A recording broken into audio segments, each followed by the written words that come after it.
In the early 19th century, the Qing Dynasty of China stood as a proud and ancient empire, largely self-sufficient and confident in its supremacy. The emperors in Beijing viewed their realm as the Middle Kingdom, a civilization at the center of the world, needing little from outside barbarians. Foreign trade was tightly restricted. Since 1757, the imperial court had confined European merchants to a single port, Guangzhou, Canton, and allowed commerce only through licensed Chinese traders under the Canton system.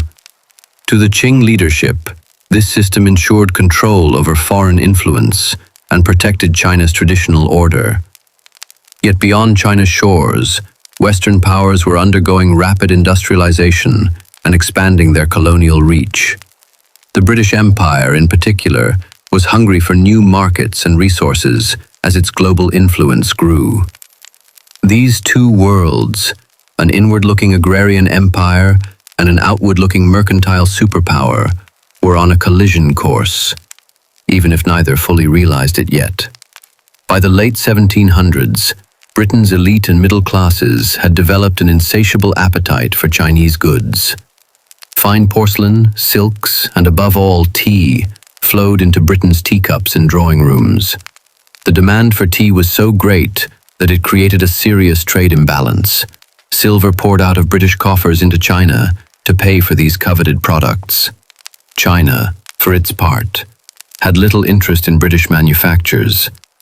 As legend has it, Emperor Qianlong, upon rebuffing British envoy Lord Macartney's request for expanded trade in 1793, imperiously declared that his empire possessed all things in abundance and had no need for Britain's strange or ingenious objects.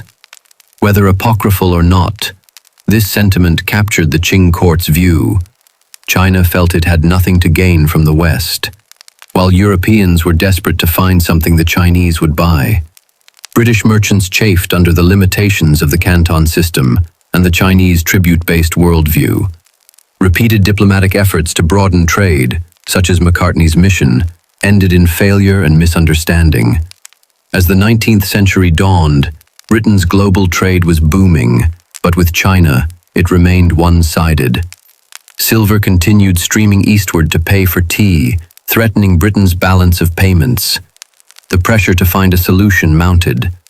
British traders and officials looked to the crown jewel of their empire, India, for an answer to this dilemma. What commodity could Britain possibly offer that millions of Chinese consumers would desire as much as the British craved tea?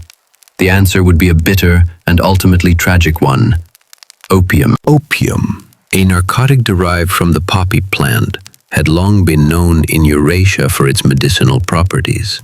In small quantities, it eased pain and induced relaxation.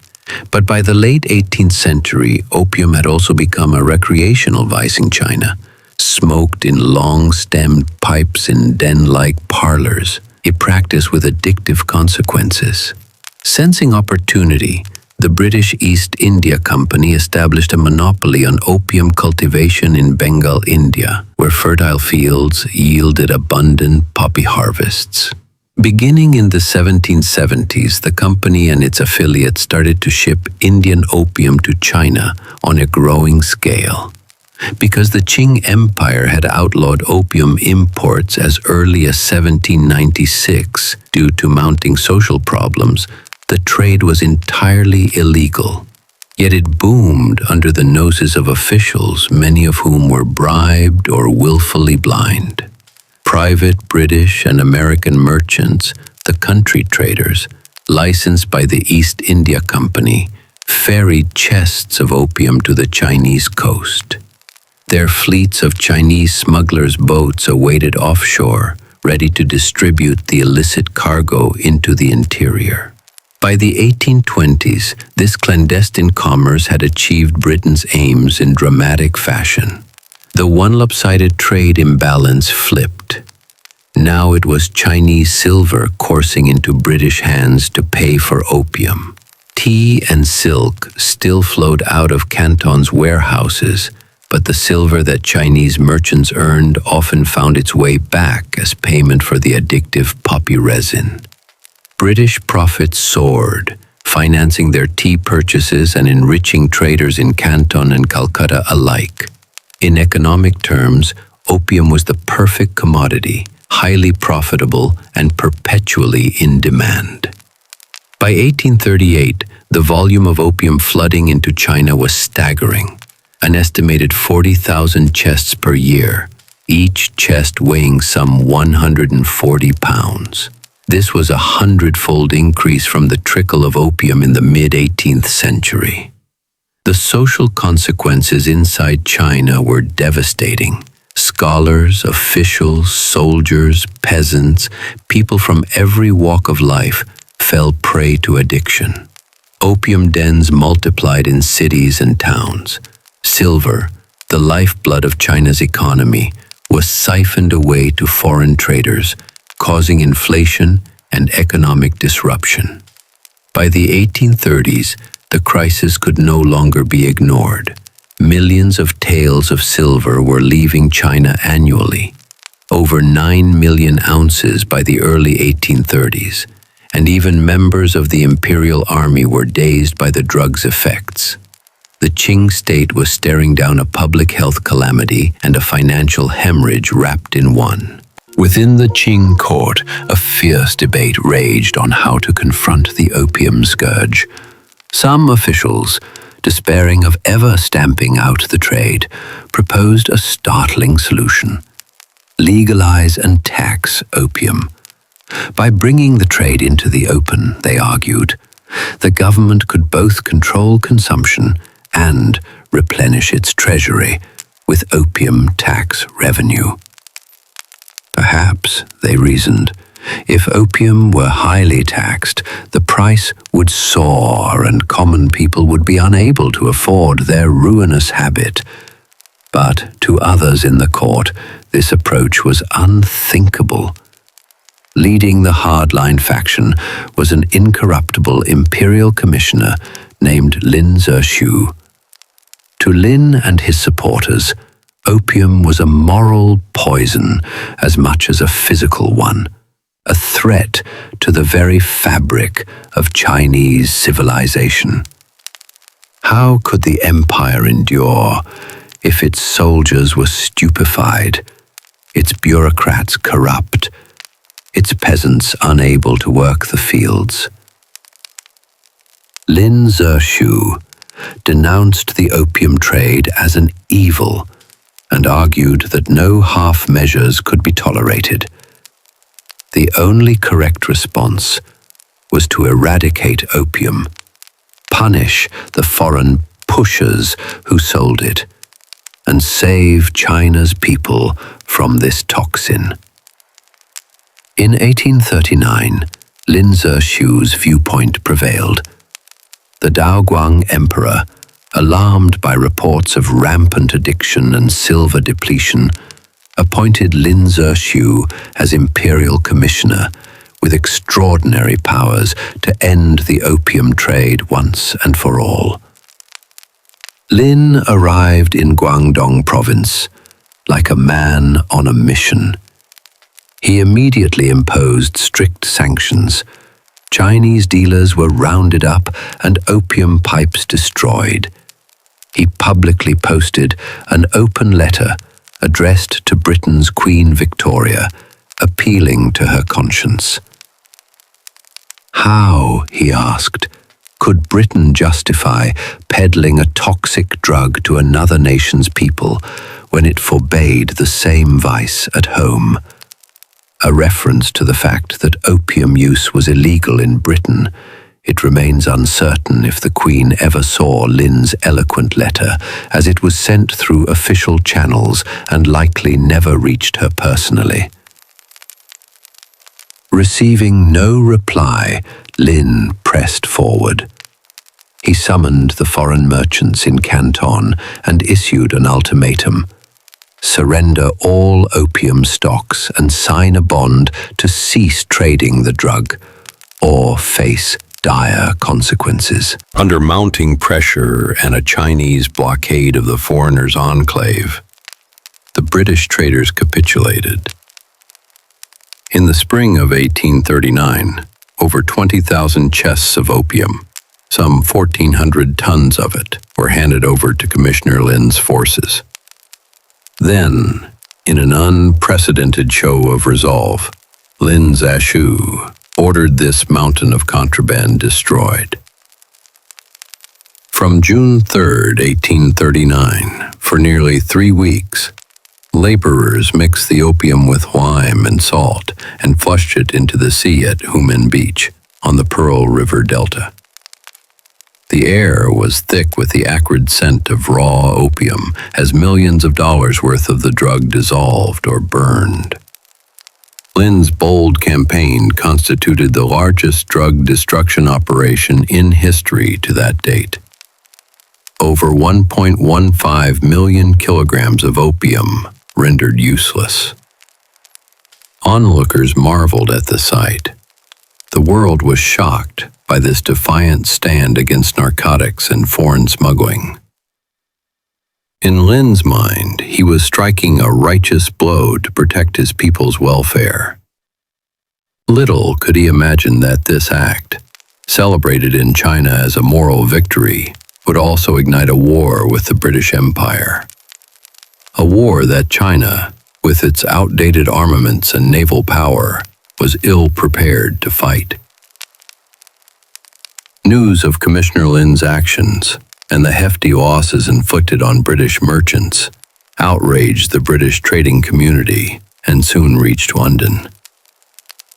To the British merchants in Canton, many of them backed by influential firms like Jardine Matheson, Lin's destruction of opium was an assault on private property and the principle of free trade. They beseeched the British government for redress and protection. Opium may have been illegal in China, but to the mercantile mind of Victorian Britain, Lin's crackdown smacked of high-handed tyranny against lawful commerce. Moreover, national pride was at stake. The harsh treatment of British subjects and the refusal of China to accept an equal diplomatic relationship angered Britain's politicians. The British government, influenced by a faction of Parliament that believed in upholding Britain's trading rights at any cost, decided to use force. In early 1840, as debates raged in Westminster over the morality of fighting for opium profits, some critics in Britain condemned it as an unjust opium war. The decision was made to send an expeditionary military force to China. Britain's aim was to compel the Qing to compensate for the destroyed opium, to secure British trading rights, and to teach the Chinese a lesson about respecting British power. Thus began the First Opium War, a conflict that would expose the startling gap that had grown between. In June 1840, a British fleet arrived off the coast of southern China. It was a formidable armada of modern warships, including steam-powered gunboats and towering ships of the line, bristling with cannon. Their arrival signaled the dawn of a new era in warfare that the Chinese had never encountered. The British Navy, the largest in the world, had fought Napoleon and patrolled the oceans. Now it bore down on a peasant army and antiquated coastal defenses. The Qing authorities in Canton were stunned and unsure how to respond. Lin Zexu, still resolute, expected a fight, but the scale of British retaliation was beyond what the local Chinese forces could handle. After desultory attempts at negotiation failed, hostilities commenced.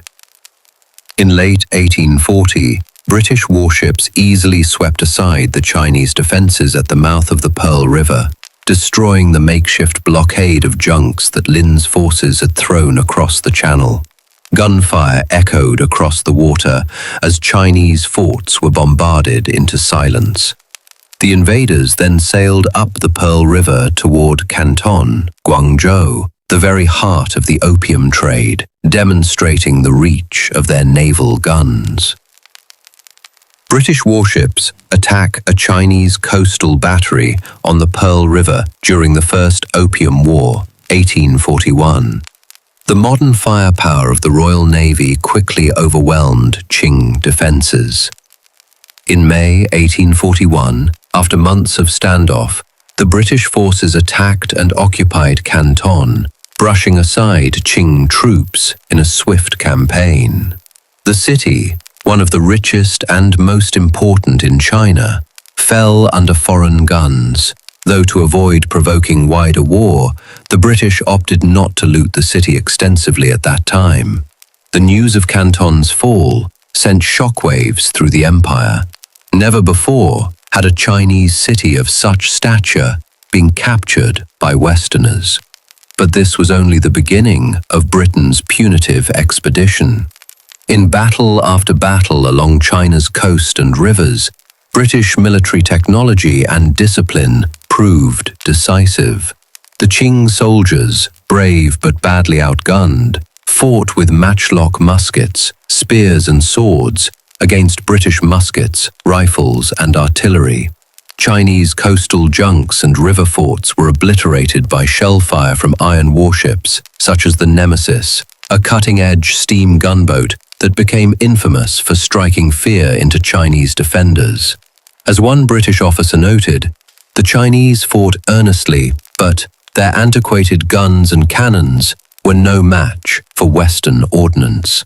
Cities and fortresses along the coast, Xiamen, Amoy, Ningbo, Jushan, fell in succession as the Royal Navy ranged freely, enforcing what Britain saw as its right to trade. By the summer of 1842, British forces had effectively seized the initiative and pressed their way up the mighty Yangtze River, aiming directly at the economic heart of China. In August 1842, they reached the outskirts of Nanjing, an ancient capital city deep in the Yangtze heartland. The sight of British warships anchored off Nanjing's river forts, guns trained on the Great Walled City, was a humiliation the Qing court could not ignore. The imperial military had attempted a counterattack earlier that spring, a last-ditch effort to push back the invaders, but it had failed to turn the tide. Realizing that defeat was imminent and that Beijing itself could be threatened next, the Qing leadership sued for peace. After 3 years of intermittent fighting, the First Opium War came to an end at gunpoint.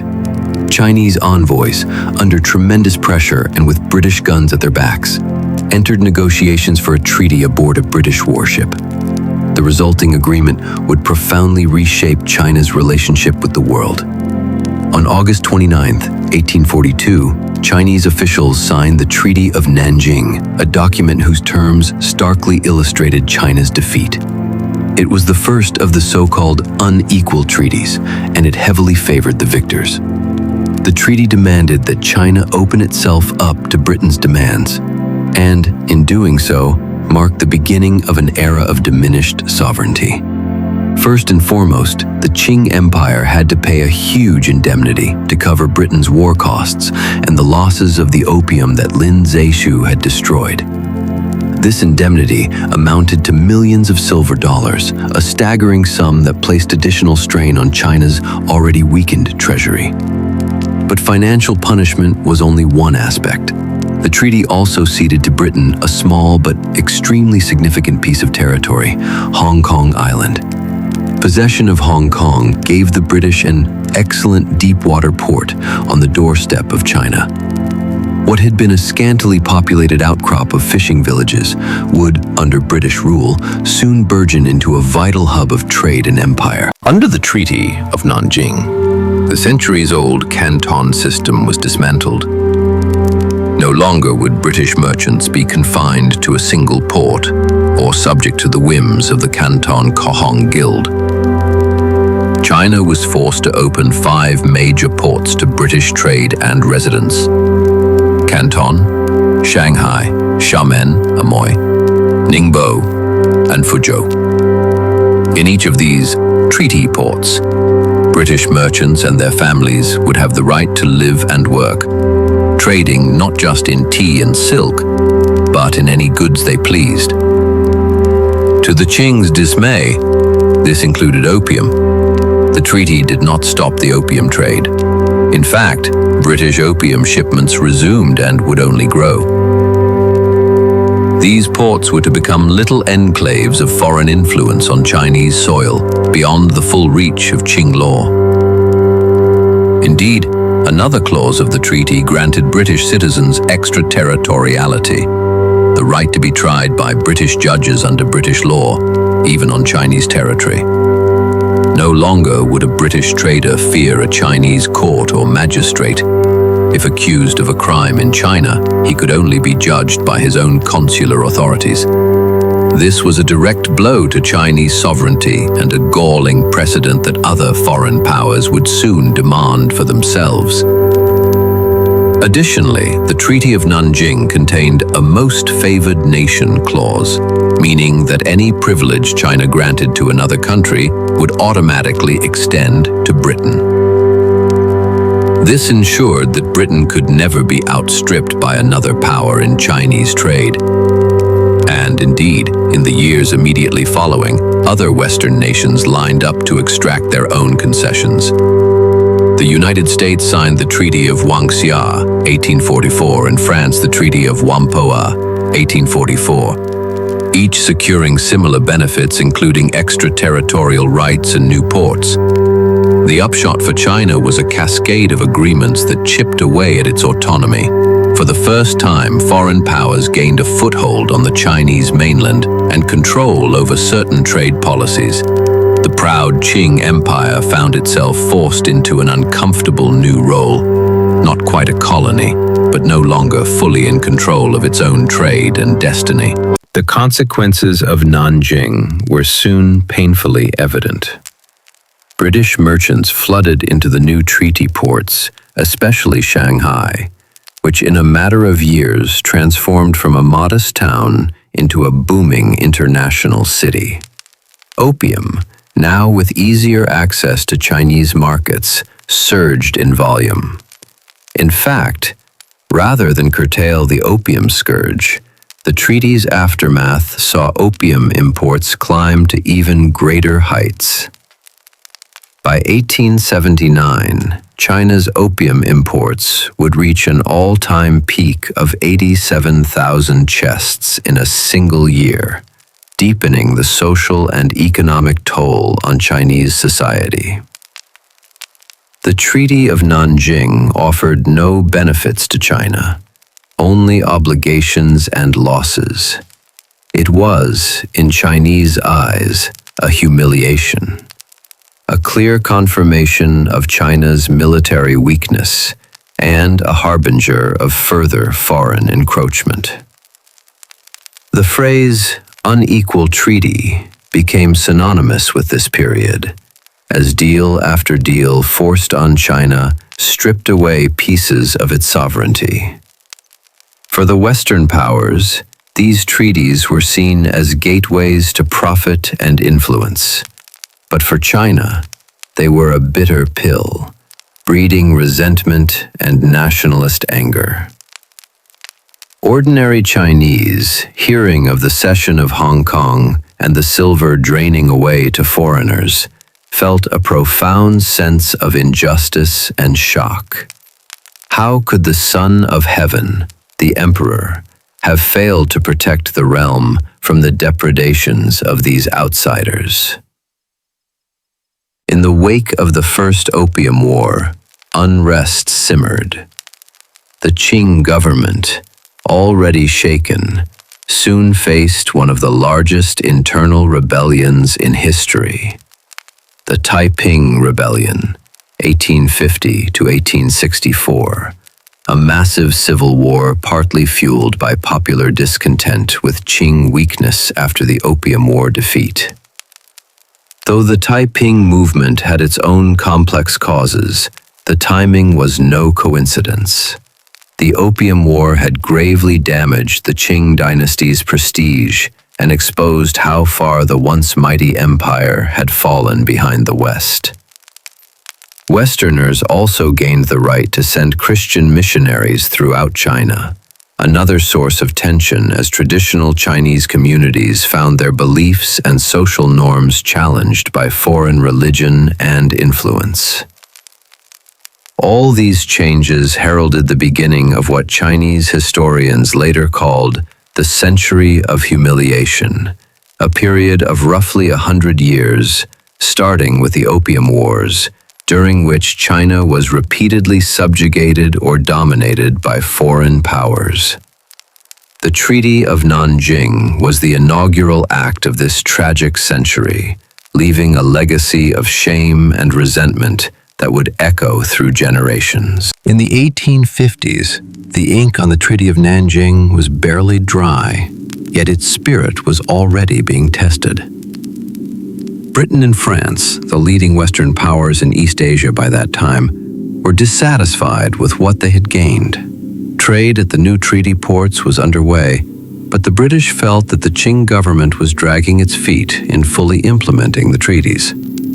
Chinese officials often still tried to assert authority or restrict certain activities, and the promised diplomatic relations in Beijing had not materialized.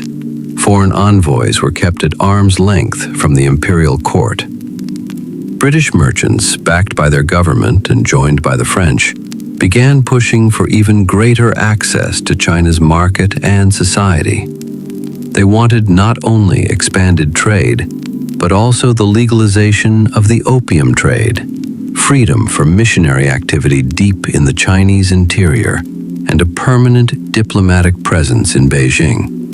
For the Qing, each of these demands was fraught with sovereignty issues, touching on the empire's control over its own lands and laws. The stage was set for another confrontation. The spark came in October 1856 in Canton, the very flashpoint of the previous war.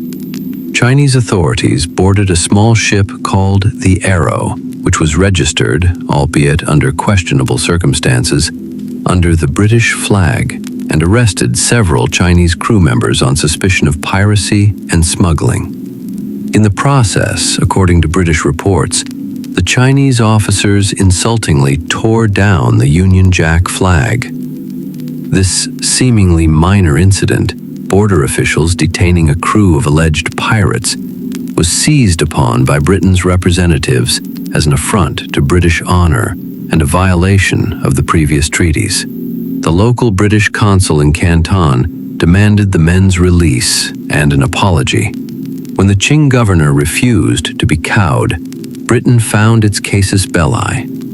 Half a world away in London, hawkish voices in government were all too ready to interpret the Arrow incident as proof that China still did not respect British rights. Meanwhile, the French found their own pretext to join the fray. Around the same time, a French missionary, Father Chapdelaine, was murdered in Guangxi province. France, claiming outrage and seeking to protect Catholic missionary endeavors, aligned with Britain. In truth, both empires had broader ambitions, and these incidents became convenient excuses to apply more military pressure on China.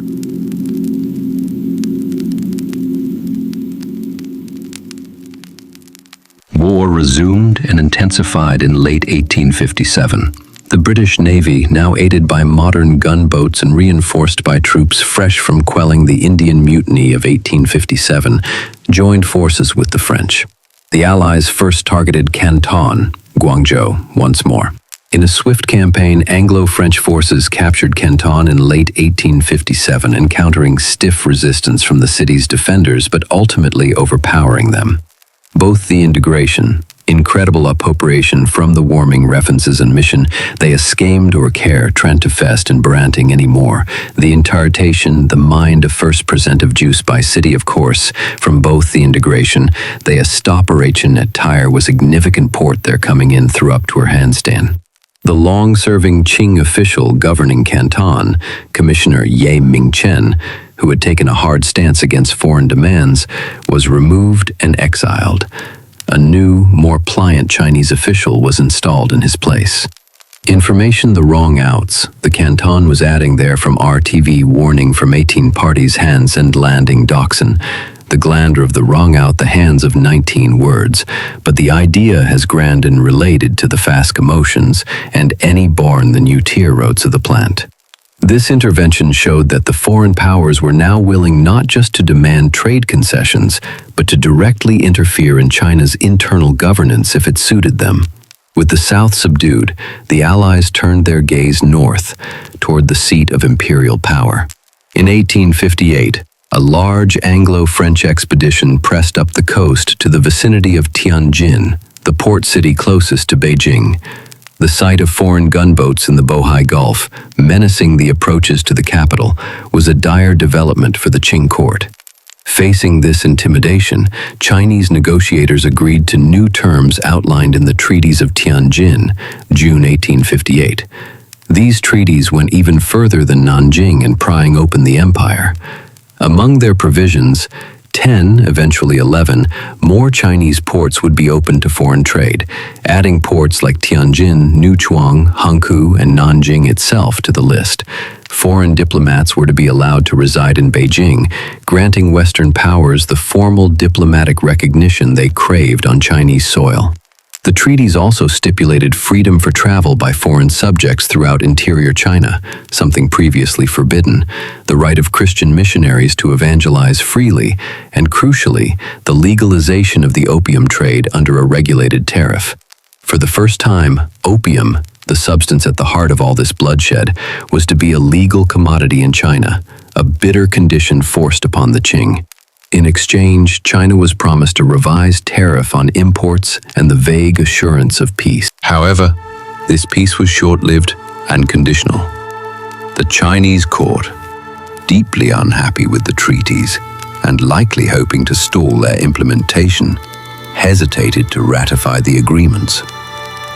Tensions flared again in 1859 when a British diplomatic mission, escorted by naval vessels, attempted to sail up the high river to Beijing to formalize the treaties.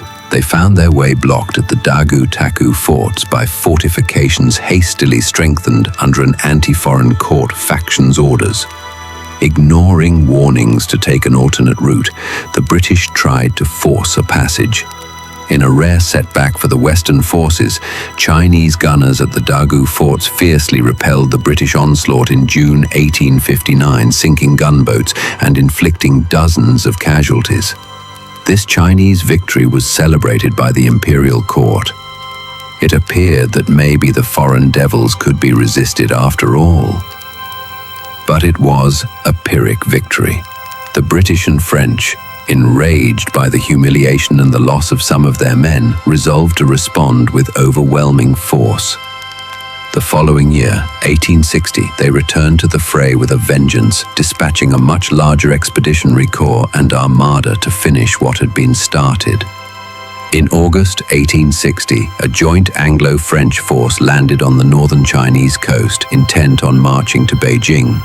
Over 17,000 British and French troops, including seasoned British Indian regiments, advanced with artillery and modern rifles, systematically defeating every Qing army sent to stop them.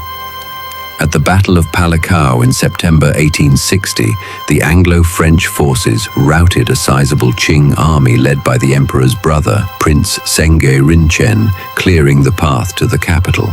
By October, foreign troops were at the gates of Beijing itself. The Chinese attempted last-minute negotiations, but when an allied diplomatic party, including the British envoy Harry Parkes, was captured and some of its members tortured and killed by the Qing side, the die was cast.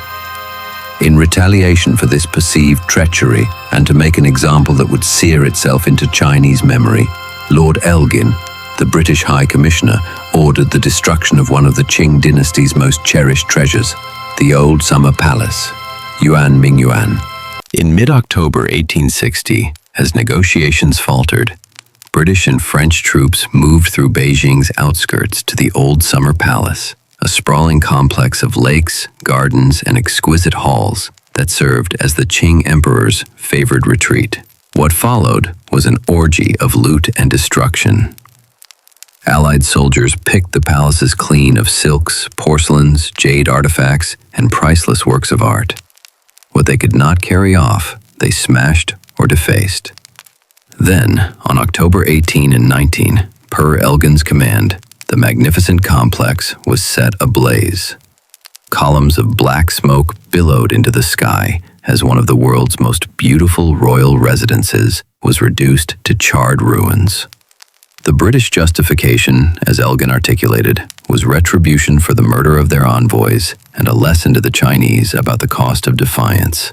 But to the Chinese, this act was wanton vandalism and cruelty, proof of the foreigners' barbarity. The burning of the Summer Palace remains to this day a symbol in China of the depths of humiliation inflicted by imperialist powers. The psychological impact of Beijing's fall was immense. The Xianfeng Emperor, upon hearing of the palace's destruction and the enemy's approach, fled the city in panic, taking refuge in the distant northern province of Rehe, today's Chengde in Manchuria. He left behind his brother, Prince Gong, to pick up the pieces and negotiate with the invaders. With Beijing occupied and the imperial throne absent, Prince Gong had little choice but to acquiesce to the Allies' demands. In late October 1860, the Convention of Beijing was signed, bringing the Second Opium War to an end. Its terms compounded the concessions of the treaties of Tianjin. China reaffirmed the opening of 11 new treaty ports and the rights granted in 1858, agreed to pay further vast indemnities to Britain and France, and ceded the strategic Kowloon Peninsula, adjacent to Hong Kong, to Britain. This last cession extended British territory beyond Hong Kong Island to include part of the mainland, giving Britain a stronger foothold. The opium trade, infamously, was now fully legalized, its position secured by treaty. Additionally, provision was made for foreign embassies to establish themselves in Beijing, a bitter pill for the Qing court, which, before the wars, had refused even to allow direct diplomatic relations. The treaties that concluded the Opium Wars left China effectively open for foreign dominance. Western powers, soon joined by Russia and later Japan, were free to vie for influence, trade, and territory, exploiting China's weakened state. Christian missionaries spread throughout the countryside under the protection of these agreements, establishing churches and schools. Foreign merchants and banks set up enclaves in the treaty ports, enjoying special privileges and operating under their own laws. To many Chinese, it seemed their once mighty empire had become a semi-colonial victim of foreign powers, independent in name, but hobbled by unequal agreements. The century of humiliation had begun in earnest. China's defeat in the Opium Wars was a clarion call that its traditional ways had failed to withstand the onslaught of modern imperialism. The balance of power in Asia had swung decisively toward the West. The Opium War's aftermath plunged China into soul-searching and chaos. In the wake of 1860, the Qing government faced not only the indignity of foreign armies and diplomats on Chinese soil, but also the monumental task of reform. Some officials pushed for a self-strengthening movement, attempting to adopt Western military technology and modernize industry to prevent future defeats. But reforms were halting and met resistance from conservative factions clinging to Confucian tradition. Meanwhile, popular unrest grew. Peasants and soldiers alike had witnessed the empire's inability to protect the nation. Rebellions broke out with alarming frequency. The Taiping Rebellion, which coincided with the Second Opium War, devastated southern China, and later revolts such as the Nian Rebellion and Muslim uprisings further weakened the state. Paying the huge war indemnities to the British and French required heavy taxes, which only fueled further discontent. Each treaty port became a symbol of national disgrace, as signs in Shanghai or Tianjin might read "No dogs or Chinese allowed." in certain parks controlled by foreigners, an apocryphal anecdote, but one that resonated with the public sentiment.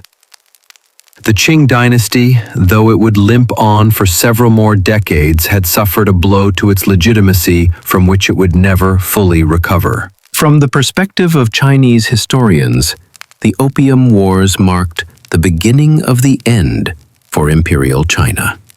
They're a civilization that for millennia had seen itself as the center of the world was humbled. The wars demonstrated the painful reality of China's military and technological stagnation. Rifles and steamships had vanquished spears and sailing junks. Industrial might had overmatched agrarian empire. The message was clear. If China remained backward, it would be beaten and humiliated. Now, indeed, a phrase later popularized in China was "luo hou jiu yao ai da." If you are backward, you will be beaten. The Opium Wars became a cautionary tale told to generations. Never again should China allow itself to be weak or at the mercy of foreign powers. The legacy of the Opium Wars extends far beyond the 19th century, casting a long shadow over China's national psyche and its relations with the wider world. In China, these conflicts are remembered as the opening chapter of the Century of Humiliation, a period which only concluded after World War II, when foreign powers relinquished their special privileges.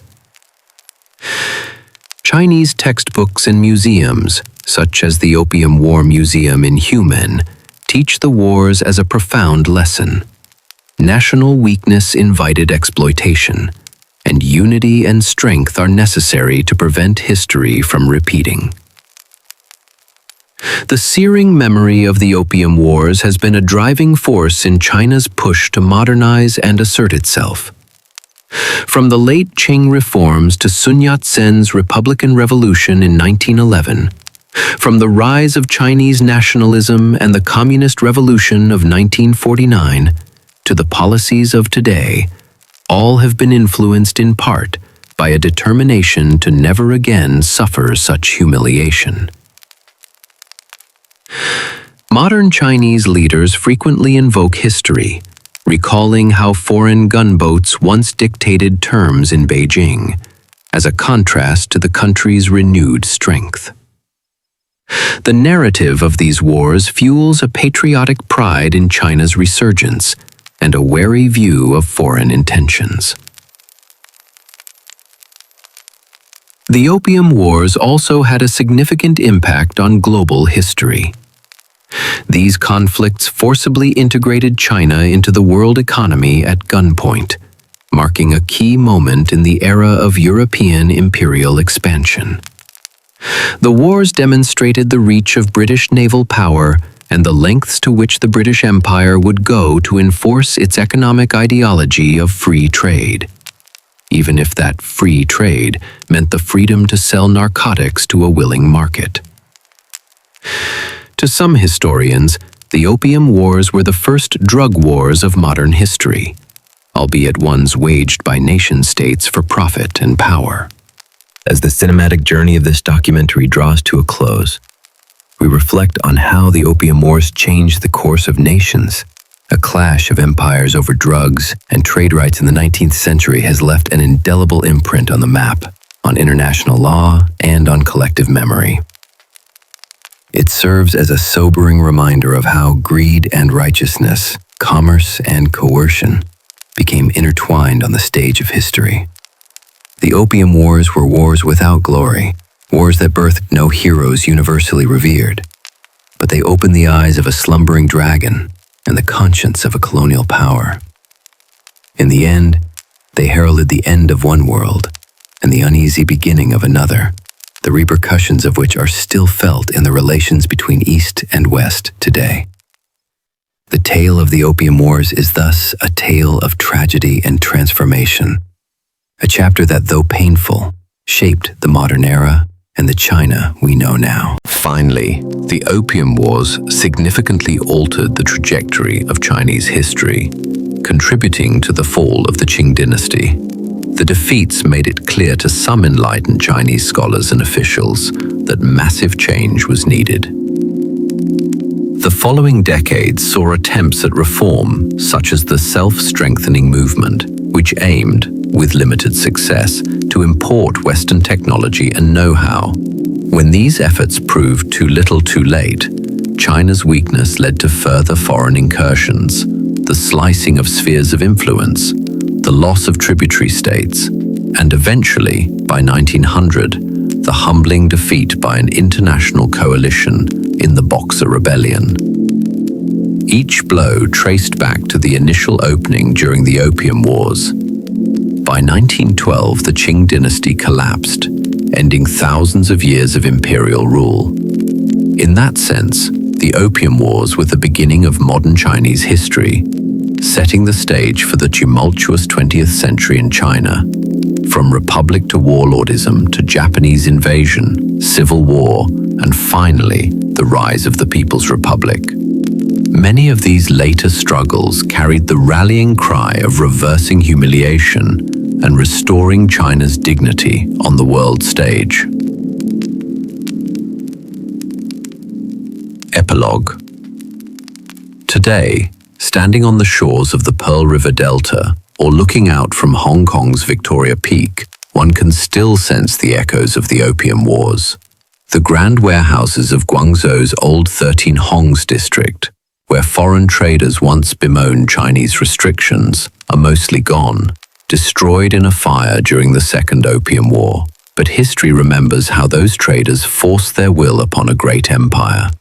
In Beijing, the ruins of the old summer palace remain as charred stone and scattered foundations, quietly testifying to a day of infamy in 1860, when foreign troops burned the pride of a dynasty. These sites have become solemn memorials. Yet, the story of the Opium Wars is not only one of loss and lamentation. It is also a story of resilience and reversal. From the ashes of the summer palace and the smoldering opium piles at Humen, a new resolve was born in China. The country would eventually transform itself, rising from weakness to strength. And the world, too, learned painful lessons about the costs of unfettered imperialism and the injustice of a trade in human misery. The British victory and the subsequent opening of China provided Western businesses unparalleled access to a huge market, paving the way for an influx of Western goods, investment, and influence. Over time, other powers joined the fray. The French, Americans, Russians, Germans, and Japanese would all take advantage of China's weakness by extracting their own unequal treaties, leasing ports, or annexing border regions. The concept of spheres of influence in China, foreign-controlled concessions in cities like Shanghai and Tianjin, and colonial enclaves such as British Hong Kong and Portuguese Macau, all trace their origins to the unequal treaty system born from the Opium Wars.